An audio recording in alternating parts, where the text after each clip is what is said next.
Good morning friends, कैसे हैं आप लोग। एक्सेल एकेडमी के ऑफिशियल चैनल पर एक बार आपका बहुत बहुत स्वागत है। और आप लोग जैसा सब जानते हो, आईसीएई का एफएक्यू रिलीज़ कल रात को हो चुका है। और कल भी हमने आपसे कहा था कि इस एफएक्यू के रिलीज़ होने के बाद में उसका पूरा डिटेल एनालिसिस हम लोग यहाँ पे करने वाले हैं। तो जैसा आप लोग देख रहे हैं, मेरे साथ में मितेश मेहता सर हैं, हरीश वैष्णव सर हैं। तो हम लोग आज उस पूरे एफएक्यू को बहुत डिटेल के अंदर आप लोगों से डिस्कस करने वाले हैं कि आखिर उसमें क्या कुछ है और इन्फॉर्मेशन आप लोगों तक ताकि पहुंच जाए। तो शुरुआत करते हैं जल्दी से। और हमारी शुरुआत में सबसे पहले मितेश मेहता सर से मेरा पहला क्वेश्चन जो है ये रहेगा कि एग्जामिनेशन सेंटर में जो लोग अभी एग्ज़ाम देने के लिए जाना चाह रहे हैं, तो क्या कुछ प्रिकॉशंस उनको सर मेंटेन करने पड़ेंगे अकॉर्डिंग आईसीएई। देखिए, इस पेंडेमिक में हम पिछले 3 महीनों से कई प्रिकॉशंस लेते आ रहे हैं और जैसा कि अब हमारे लाइफ का ये पार्ट बन चुका है, तो ऑफ कोर्स हमारे एग्ज़ाम सेंटर्स भी इससे अलग नहीं हो सकते। हमको सेम वही प्रिकॉशंस एग्ज़ाम्स देते वक्त, एग्ज़ाम जाते वक्त सब कुछ वैसा ही ध्यान रखना पड़ेगा। बिल्कुल भी इसमें कतौई नहीं चलेगी, क्योंकि ये हमारा अपना कर्तव्य है, हमारे अपने स्वास्थ्य के लिए है। तो जैसा कि हम हमेशा से करते आ रहे हैं पिछले 3-4 महीनों से, आपको एज ए स्टूडेंट क्या ध्यान रखना है वो इंस्टीट्यूट ने एफएक्यू में बताया है कि एक सबसे पहले आपको एग्ज़ाम सेंटर जाते वक्त मास्क लगा के जाना है। इवन एग्ज़ाम देते वक्त भी वो मास्क लगा के रखना है। ओके, मीन्स वहाँ जाकर के मास्क उतारने का ऑप्शन नहीं है। एग्ज़ाम सेंटर में भी मास्क लगा के ही रखना पड़ेगा। सेकेंड, इंस्टीट्यूट ने कहा है आप अपना हैंड सैनिटाइज़र खुद ले जा सकते हैं, पर वो हैंड सैनिटाइज़र की बॉटल जो है वो ट्रांसपेरेंट बॉटल होनी चाहिए। ठीक है, कोई कलर्ड बॉटल या प्रिंटेड बॉटल नहीं हो, ट्रांसपेरेंट बॉटल में हैंड सैनिटाइज़र ले जा सकते हैं ताकि आप अपना सैनिटाइजेशन का ध्यान रख सकें। तीसरा, सोशल डिस्टेंसिंग। वैसे तो एग्ज़ाम में हमेशा ही होती है, पर इस बार आपको खुद को भी ध्यान रखना है कि वो सोशल डिस्टेंसिंग आपको एग्ज़ाम हॉल के बाहर, एग्ज़ाम हॉल के अंदर बराबर मेंटेन करनी है। इंस्टीट्यूट तो इसका ध्यान रखेगी ही, पर आपको अपना ध्यान स्वयं रखते हुए इसका ध्यान रखना है। और चौथी चीज़ सबसे इम्पॉर्टेंट, एग्ज़ाम सेंटर में आपको 1 घंटा पहले पहुंचना पड़ेगा। मीन्स आप 10-15 मिनट पहले वाला सिस्टम मत रखिएगा, 1 घंटा पहले पहुंचना है, क्योंकि कई सारी फॉर्मेलिटीज़ बढ़ गई है। तो इसलिए ये अच्छे से याद रखें कि 1 घंटा पहले आपको एग्ज़ाम में पहुँचना है। सर, स्टूडेंट तो अपने लेवल पे चलिए कि पूरा प्रिकॉशन जो है मेंटेन करेगा, क्या आईसीएई खुद भी कोई पूरा इसको फॉलो करने वाली है, कुछ इस तरह के अरेंजमेंट्स करेगी? देखिए, स्टूडेंट की तरफ से तो स्टूडेंट के प्रिकॉशंस हो गए।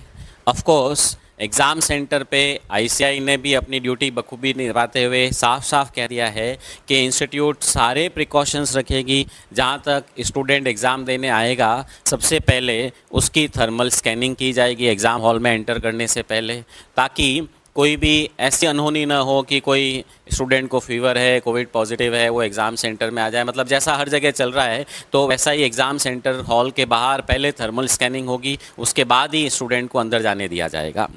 दूसरी चीज़, एग्ज़ाम सेंटर के बाहर वहाँ पे भी हैंड सैनिटाइजेशन की व्यवस्था रहेगी। आपका हैंड सैनिटाइज इंस्टीट्यूट की तरफ से भी करवाया जाएगा। इवन इफ़ आप अपना हैंड सैनिटाइज़र ला रहे हैं, बट वहाँ पे भी सैनिटाइजेशन फिर से होगा। तीसरी एक ख़ास बात, एग्ज़ाम्स के बीच में अगर कोई लेबोरेटरी भी यूज़ करता है, तो जाने से पहले और उसके बाद फिर से हैंड सैनिटाइजेशन की व्यवस्था रहेगी। और तीसरा, एग्ज़ाम सेंटर में बिना मास्क के परमिशन नहीं होगी। ओके, और सोशल डिस्टेंसिंग का इंस्टीट्यूट भी पूरा ध्यान रखेगी कि किसी भी तरह से उसका वायलेशन नहीं हो। हर समय पे सोशल डिस्टेंसिंग का बराबर ध्यान रखा जाएगा। मास्क का विशेष ध्यान रखें, वो हमेशा आपके साथ होना चाहिए, उसके बिना एग्ज़ामिनेशन सेंटर में एंट्री नहीं है। सर, एक चीज़ ये भी बताएं कि अगर एग्जामिनेशन सेंटर पे कोई स्टूडेंट गया है और उसको फीवर है, तो उस केस में क्या सिचुएशन बनने वाली है? देखिए, ऑफ कोर्स फीवर, खांसी जुकाम का नाम सुनते ही अब तो सबके मन में एक सिहरन सी उठ जाती है। इंस्टीट्यूट ने क्लैरिफाई किया है, अगर किसी को फीवर है तो उसको एग्ज़ाम नहीं देने दिया जाएगा, सेंटर में एंट्री नहीं है। पर अगर मान लीजिए वो कहता है कि मेरे का ये फीवर कोविड वाला नहीं है, वायरल ही है, वैसा ही है, कोई दिक्कत नहीं है। आप एक medical practitioner, certified medical practitioner जिसकी डिग्री MBBS या उससे ज़्यादा हो, उसका एक सर्टिफिकेट साथ में लाएं। एग्ज़ाम शुरू होने से पहले एग्जामिनेशन सेंटर पे वो सर्टिफिकेट सबमिट कराएं कि ये हमारा सर्टिफिकेट है, फीवर नॉर्मल वाला ही है, तो आपको एग्ज़ाम देने दिया जाएगा, इसकी आप चिंता न करें। सर, अगर कोई स्टूडेंट मान लीजिए कि फेस मास्क जो है वो ले जाना भूल गया, कि जल्दबाजी में कई बार ऐसा हो जाता है और इतना अभी हम बाहर निकले नहीं तो आदत में भी नहीं है ज़्यादा, तो उस केस में क्या होने वाला है? देखिए, इसमें मैं तो ये कहूँगा कि आप जिस गाड़ी में रोज़ जाने वाले हैं, बेटर है उसमें पहले से 2-3 फेस मास्क रखें, ताकि भूल भी जाएं, जल्दबाजी में निकल गए तो आपके पास बैकअप हो। उसके बावजूद भी इंस्टीट्यूट ने एक चीज़ और कही है FAQ में कि हम व्यवस्था फेस मास्क की भी रखेंगे इन केस ऑफ इमरजेंसी, अगर कोई स्टूडेंट भूल गया है। और वैसे मेरी तरफ से सलाह यही है, अपना खुद का फेस मास्क रखें। सैनिटाइजेशन के पॉइंट ऑफ व्यू से, दूसरे पॉइंट ऑफ व्यू से वही बेटर है। सर, क्या एग्जामिनेशन सेंटर उतना सेफ रहेगा? मतलब क्या उसका सैनिटाइजेशन जो है वो प्रॉपर तरीके से ऐसे ही करने वाला है? देखिए, इसमें कोई दो राय नहीं है। इंस्टीट्यूट इस पेंडेमिक में एग्ज़ाम कराने की कोशिश कर रही है, सिर्फ आप लोगों के फ़ायदे के लिए, और जितने प्रिकॉशंस रखे जाने हैं उनको इंस्टीट्यूट ने भली भांति समझ लिया है। और FAQ में फिर भी आपको विश्वास दिलाने के लिए उसका भी जवाब इंस्टीट्यूट ने दिया है। ऑफ कोर्स एग्जामिनेशन सेंटर्स को प्रॉपरली सैनिटाइज़ किया जाएगा, आपको कोई चिंता करने की ज़रूरत नहीं है। They will be sanitize every day, जैसी भी फ्रीक्वेंसी की ज़रूरत है वो सब किया जाएगा। And sir, what about the examination functionaries, उनके लिए क्या वो लोग प्रिकॉशंस वगैरह रखेंगे, क्या होगा? देखिए, जो रूल स्टूडेंट्स के लिए एप्लीकेबल है वही एग्ज़ाम कंडक्ट कराने वालों के लिए भी होंगे। उनकी भी सारी प्रिकॉशंस रखी जाएगी, उनका भी कोविड का ध्यान रखा जाएगा कि कहीं ऐसा नहीं हो कि कोई कोविड वाला आदमी एग्ज़ाम सेंटर में पहुंच जाए। तो जैसा प्रिकॉशन, जो रूल्स स्टूडेंट्स के लिए है वही सबके लिए एप्लीकेबल होंगे। एग्ज़ाम कंडक्ट कराने वालों के लिए भी उन्हीं सब चीज़ों का ध्यान रखना कंपलसरी रहेगा, आप उसकी चिंता न करें। तो फ्रेंड्स, ये तो हमारी सारी बात हुई कि क्या कुछ प्रिकॉशंस हम लोगों को रखने पड़ेंगे वहाँ एग्जामिनेशन सेंटर पे जाने के लिए, और क्या कुछ ICAI जो है वो आप लोगों के लिए करने वाला है। अब बात कर लेते हैं थोड़ी सी प्रोविजनल बेसिस की, कि क्या क्या प्रोविजंस रहेंगे इंटरमीडिएट वाले जो ओल्ड कोर्स वाले हैं, एज वेल एज जो फाइनल वाले जो ओल्ड कोर्स वाले हैं, उनको लेकर के एक बड़े कन्फ्यूजन चल रहे हैं कि आखिर कौन सा आइटम उनको मिलने वाला है, आखिर क्या होने वाला है। तो FAQ में उसको भी इंक्लूड किया है। तो हरीश सर से मैं पूछना चाहूँगा कि सर, इंटरमीडिएट जो ओल्ड कोर्स वाले हैं उनके लिए अब क्या सिचुएशन रहेगी? देखिए सर, जो नोटिफिकेशन और जो FAQ आया है उसमें IPCC ओल्ड वालों के लिए बोला हुआ है कि आपको ऑप्ट आउट करें या ऑप्ट आउट नहीं करें तो भी आपको नवंबर 2020 तक ओल्ड सिलेबस कंटिन्यू रहेगा। तो ऑप्ट आउट करने पर भी नवंबर 20 रहेगा और ऑप्ट आउट नहीं करने पर भी नवंबर 20 रहेगा IPCC ओल्ड के लिए। सर, ये तो बात हो गई IPCC वालों की। फाइनल वालों के लिए भी एक बड़ा कंफ्यूजन है। कल काफ़ी सारे फाइनल वालों के मैसेजेस भी थे कि सर, हमारे लिए कुछ समझ में नहीं आ रहा है कि नवंबर लास्ट है, आगे May 21 जा रहा है, आखिर क्या हो रहा है? फाइनल वालों के लिए इंस्टीट्यूट ने बोला है कि अगर स्टूडेंट ऑप्ट आउट करता है तो उसको मई 21 तक लास्ट अटेम्प्ट मिलेगा, क्योंकि इंस्टीट्यूट ने बोला हुआ है 6 अटेम्प्ट तो उसका मई 20 का अटेम्प्ट काउंट नहीं होकर उसको ऑटोमेटिकली मई 21 तक लास्ट अटेम्प्ट मिलेगा अगर वो ऑप्ट आउट करता है तो। और ऑप्ट आउट नहीं करता है तो इंस्टीट्यूट ने बोला है, एग्जामिनेशन कमेटी ने कहा है कि हम काउंसिल के पास स्टूडेंट के फेवर के लिए बात करेंगे और इसका डिसीजन बाद में इंस्टीट्यूट क्लियर करेगी। अभी नवंबर 20 तक ही माना जाएगा। एक बड़ी बात ये भी सुनने में आ रही थी कि इस एग्ज़ाम के बाद जो नवंबर वाला एग्ज़ाम होने वाला है, तो क्या वो नवंबर में ही होगा या आगे शिफ्ट करने का कुछ ऐसा प्लान है? FAQ के अकॉर्डिंग उन्होंने बोला है कि मई 20 का एग्ज़ाम जो जुलाई में हो रहा है वो सक्सेसफुल हो जाता है, इसका मतलब वो पूरा कंप्लीट हो जाता है, तो नवंबर 20 का एग्ज़ाम दिसंबर फर्स्ट वीक में करवाया जाएगा। और अगर जुलाई 20 में जो एग्ज़ाम मई 20 वाला हो रहा है और वो एग्ज़ाम बिल्कुल नहीं होता है तो FAQ के अकॉर्डिंग क्लियर है वो नवंबर में ही होगा। सर एक चीज़ ये भी बताइए कि अगर एग्ज़ाम जिस वक्त में चल रहे हैं ड्यूरिंग द एग्जामिनेशन, अगर किसी स्टूडेंट का रेजिडेंस जो है वो कंटेनमेंट जोन में आ गया तो उस केस में उसको क्या करना पड़ेगा? अगर स्टूडेंट का रेजिडेंशियल एरिया कंटेनमेंट जोन में आता है तो इंस्टीट्यूट ने ऑप्शन दिया है कि स्टूडेंट नेक्स्ट अटेम्प्ट में उसको ऑप्ट आउट कर सकता है, बट उसके लिए नोटिफिकेशन जो अथॉरिटी द्वारा इशू किया जाएगा वो उसको वहाँ पर इंस्टीट्यूट के पास में प्रेजेंट करना होगा, और बेनिफिट उसको फीस और एग्जाम्शन का to be carry forward as it is, उसको कैरी फॉरवर्ड का बेनिफिट्स मिलेगा। सर ये तो बात हुई स्टूडेंट की, अगर पूरा एग्जाम सेंटर ही कंटेनमेंट जोन में आ गया तो उस केस में क्या होगा? अगर exam centre during the exam और एग्ज़ाम से पहले कंटेनमेंट जोन में आता है तो इंस्टीट्यूट ने बोला है कि वो पूरा का पूरा एग्जामिनेशन सेंटर जो नॉन कंटेनमेंट जोन में है वहाँ पर शिफ्ट करेगा, सारे स्टूडेंट्स को वहाँ पर शिफ्ट कर दिया जाएगा। सर और अगर कोई कोरोना केसेस की इंक्रीज की वजह से पूरी की पूरी सिटी जो है वो एग्ज़ाम नहीं करवा पाती है तो उस केस के अंदर क्या होने वाला है? इस सिचुएशन में पूरा का पूरा एग्ज़ाम उस सिटी में कैंसिल कर दिया जाएगा और स्टूडेंट की जो फीस और एग्जामिशन का जो बेनिफिट है और जो अदर बेनिफिट्स हैं वो सारे बेनिफिट्स कैरी फॉरवर्ड कर दिए जाएंगे। सर ये भी बताइए कि अगर एग्ज़ाम स्टार्ट हो गए, कुछ पेपर दे दिए, मान लीजिए फर्स्ट ग्रुप का 2 या 3 पेपर दे दिए और उसके बाद में अगर कंटेनमेंट जोन में आ जाए तो उस केस में ऐसे ही क्या करने वाला है? इसमें 2 सिचुएशन है। एक तो है स्टूडेंट अगर पॉजिटिव आ जाता है और उसने 3 एग्ज़ाम दे दिए हैं तो पूरा का पूरा एग्ज़ाम उसका कैंसिल हो जाएगा और उसको ऑप्ट आउट का बेनिफिट मिल जाएगा। और सेंटर अगर मान लीजिए कंटेनमेंट जोन में आता है तो इंस्टीट्यूट या तो दूसरी जगह एग्ज़ाम करवाएगा, और अगर वहाँ पर एग्ज़ाम नहीं करवा पाता है तो पूरा का पूरा एग्ज़ाम कैंसिल हो जाएगा और स्टूडेंट्स को वो पूरा ग्रुप देना पड़ेगा, न कि रिमेनिंग पेपर देने पड़ेंगे।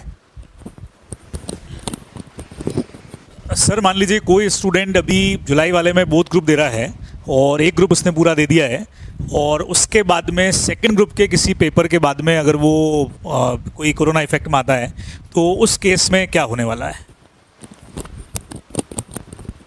सर देखिए इस सिचुएशन में उसका जो फर्स्ट ग्रुप दिया है वो तो उसको अपीयर मान लिया जाएगा, इसका मतलब उसका रिजल्ट तो आएगा उसके पास, लेकिन सेकंड ग्रुप में अगर उसने 2 पेपर या 3 पेपर दिए हैं तो वो पूरा का पूरा उसका ग्रुप कैंसिल होकर नेक्स्ट अटेम्प्ट में कन्वर्ट हो जाएगा, एंड उसकी जो फीस है सेकंड ग्रुप से रिलेटेड जो फीस है वो भी उसको कैरी फॉरवर्ड कर दी जाएगी। सर अगर कोई स्टूडेंट एग्ज़ाम के पहले या during the examination Covid positive हो जाता है और या उसके रिलेटेड किसी हेल्थ इशू की वजह से एग्ज़ाम नहीं दे पा रहा है तो क्या होने वाला है? जैसे ऑप्ट आउट उसने नहीं चूज़ करके अभी एग्ज़ाम देने का सोचा और ऐसा कुछ अगर हो गया तो फिर क्या होने वाला है? ड्यूरिंग एग्ज़ाम और एग्ज़ाम से पहले अगर वो कोविड पॉजिटिव होता है तो इंस्टीट्यूट ने कहा है कि उसको अपनी रिपोर्ट इंस्टीट्यूट के पास प्रेजेंट करनी पड़ेगी, तो उसको ऑप्ट आउट का बेनिफिट मिल जाएगा और उसका जो भी बेनिफिट्स एग्जाम्शन रिलेटेड और फीस रिलेटेड है वो सारे बेनिफिट्स उसको मिल जाएंगे। सेकंड, ड्यूरिंग एग्ज़ाम उसको अगर हेल्थ इश्यू होता है और रिलेटेड टू कोविड है तो उसको सर्टिफाइड जो रजिस्टर्ड MBBS डॉक्टर है उससे सर्टिफिकेट लेकर और इंस्टीट्यूट के पास नेक्स्ट अटेम्प्ट के लिए प्रेजेंट करना पड़ेगा, तो उसको वो बेनिफिट्स मिलेंगे। मितेश सर एक चीज़ आपसे पूछना चाहेंगे कि अगर किसी स्टूडेंट ने अभी ऑप्ट आउट चूज़ नहीं किया है तो क्या बाद में उसको कोई ये चांस मिलेगा ऑप्ट आउट चूज़ करने का? मतलब 17 से 20 तारीख इंस्टीट्यूट ने बोली है, तो उसके बाद में क्या कोई चांस उसको मिलने वाला है? देखिए वैसे तो ऑप्ट आउट का ऑप्शन सिर्फ वंस इन वाइल वाला है, एक बार में ही एक्सरसाइज करना है।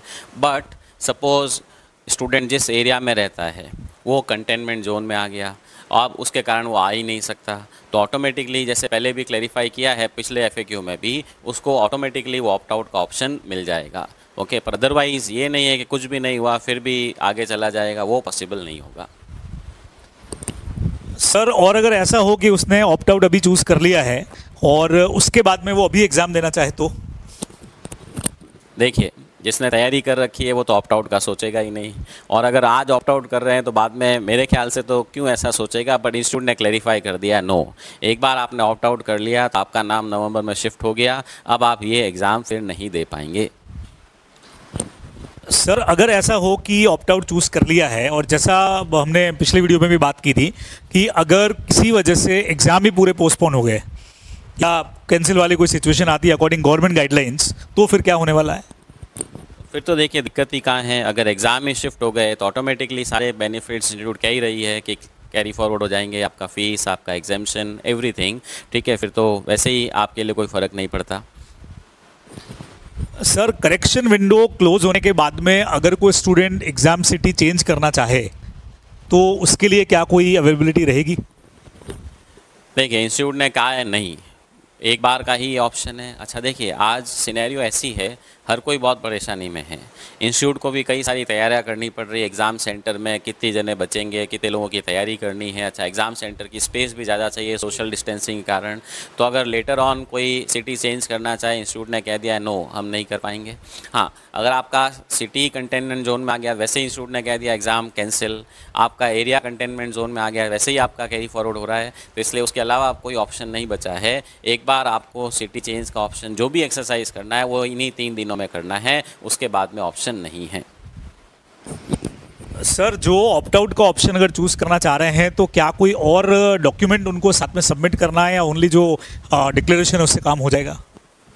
सिर्फ डिक्लेरेशन, वो जो इंस्टीट्यूट ने डिक्लेरेशन बनाया है बस आपको डाउनलोड करिए, साइन करिए, अपलोड करिए, that is all what is to be done. उसके अलावा और कोई डॉक्यूमेंट्स आपको नहीं देने हैं।